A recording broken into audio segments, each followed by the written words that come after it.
Hello, friends. In this episode, I would like to talk about mutual funds, small cap, mid cap, and large cap funds. And especially due to the Iran war, things have changed so fast, and market has corrected, and things are very fluid. What happens next? In view of the Iran and USA war. Now, I would like to talk.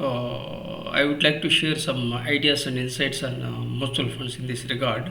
Before that, the external forces and factors are responsible for the current stock market scenario. Otherwise, the fundamentals of India are very strong and intact. So there is nothing to be panicked. So we should remain invested into stock market.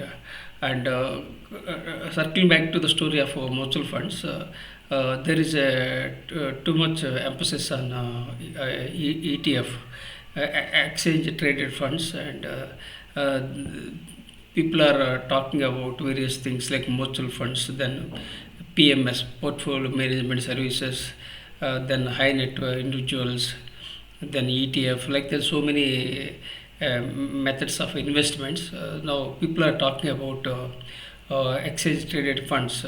Each ETF of funds are which are traded at that particular point of time, which are better and cost effective than mutual funds. Mutual funds are calculated based on NAV at the end of the day, whereas ETFs are calculated at that particular point of time. So this is one thing, and we should go for ETF. And I never explored ETF, but hopefully I'll explore. I'll do research about ETF and go deep into it. But right now, I am not very much inclined about this ETF. Basically, you can stay invested in the volatile market, and you should stay invested, and you should keep funds reserve, which is easier said than because most of the people don't keep cash. So it's a very big challenge. But if you are having a money, it's the right time for you to invest because the markets have crashed, and it seems that the markets are bouncing back. The India's growth story is intact because of the use consumption, and then again. Uh, if you look at some countries like there is a recession in some parts of the world, but whereas when you look at India and USA, both are very good, strong with the stock market. Of course, we can't compare with the US. USA is already is number one in the world in many aspects. But overall, the Indian market is good, and even American market is very good. So only thing due to the Iran war, things have changed. So we should stay focused and invested into the stock market. So when you want to invest into mutual funds, you can invest into small cap, mid cap, and large cap. Large caps are very safe. How much you have to allocate, that we can't predict. It all depends upon the risk appetite of the individual, and some people go for mid caps, some people go for small cap funds. Small cap funds are very volatile, but if you can leverage the volatility, if there are then you can make money. Recently there was a market crash due to HDFC challenge. Now it has bounced back because HDFC is very strong bank. So due to some technical problems and the change of the boss, the things have changed. Otherwise, the fundamentals of HDFC are very strong. So now we should invest in small cap, mid cap, and large cap. And if you can embrace volatility, you can take risk and you can invest into small caps. And then again you should have a basket of you should have a basket, and that means you should have a diversified portfolio of a small mid and large cap funds.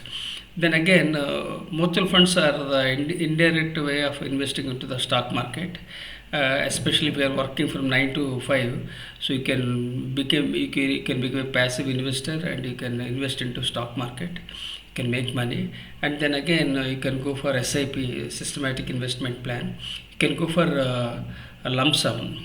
According to my research, if you invest on lump sum, it's better. That too, if you invest a lump sum in a staggered phases, you can get more returns. This is my personal opinion. But an average investor, you can, if you want to average the cost, so you can go for mutual funds. That's the best way of getting a average more than 12% of rate of interest. Then again, people are preferring for exchange traded funds because they are cost effective. You can go for it, but I have to do research about ETF funds. Then again, portfolio management services, high net individuals. Again, they are all different. It all depends upon their risk appetite, and especially celebrities who don't have time to manage, they can hand over to experts who can manage the funds. That's how they can do it. So it depends upon the responsibility lies with fund managers. Then again, with these high net worth individuals who can hire the people, then they can focus, and they can get the recent they can get the decent returns. This is about these mutual funds. Then if you are an expert, and if you can take a risk, then you can go for stock market directly. Then again, there are people, they go for IPOs, but IPOs are not effective. Only thing, they are only jacking up the prices. Then again, the prices are coming down. The best thing is to directly go for directly investing into the stock market rather than going through IPOs. Very long back, people were applying for IPOs, and they were and then the prices are going up. Now it's the other way around. The best thing is to go for direct investment into stock market rather than IPOs. So these are all my perspectives about stock marketing. And let me share with you my challenge that I had a brain stroke in the year of 2021. I survived because of my positive psychology. So thank you for empathizing with me. And the message from this video is that keep your have a diversified portfolio, and keep your portfolio simple and straight, and don't avoid overlapping of funds. And when you focus clearly on your goals with a long view, definitely you can get decent returns, more than 12%, and sometimes you can get more than that. Again, you have to emphasize on both the technical analysis and fundamental analysis to make money from the stock market. I request you to consider subscribing and sharing with your networks. With gratitude.